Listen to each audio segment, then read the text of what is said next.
hal abuurkii maskax maalku waa dabeecadaha lagu yaqaan dadyoga garaadka dheeraadka ah leh waana mid kamid ah sababaha la aaminsan yahay in qofafkiyo bulshooyinkuba ku kala horumaraan laakiin inta badan hal abuurka dadyoga dunida saddexaad waxa uu curiyaamaan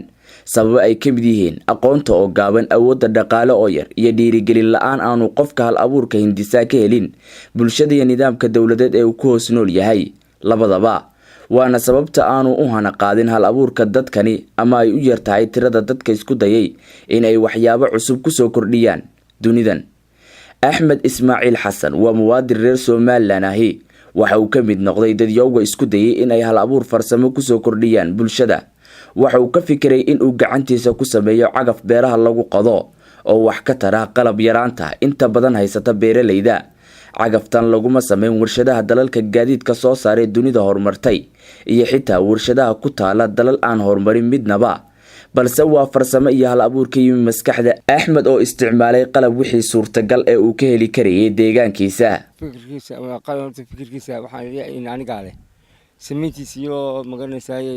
أشغال شناني قالي وحاني يقول لي مدحوينها مصبح مركو يجي هلا سميه مقرن ساي هلا قصر لوكا هلا قصر صبحه بيرها هلا فشو مقرن ساي ده لوكا سيبر واقله هلا لوكا هالعوة هالكريستو نور بدأ دلك كيس هال قطو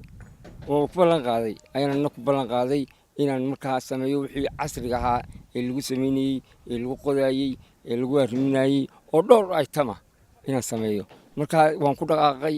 waan sameeyay carwadaan geeyay carwadii baa ka soo qayb galay waan ka soo qayb galay carwadii la marwankan galay way jiraan caqabado waxa jira dhaqaale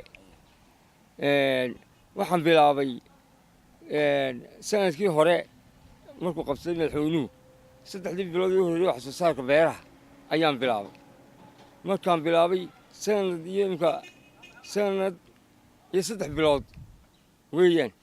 Axmed oo codka bariga Afrika u waramayay ayaa sheegay in cagaftan uu sameeyay ay jiraan dad badan oo durbaba ka helay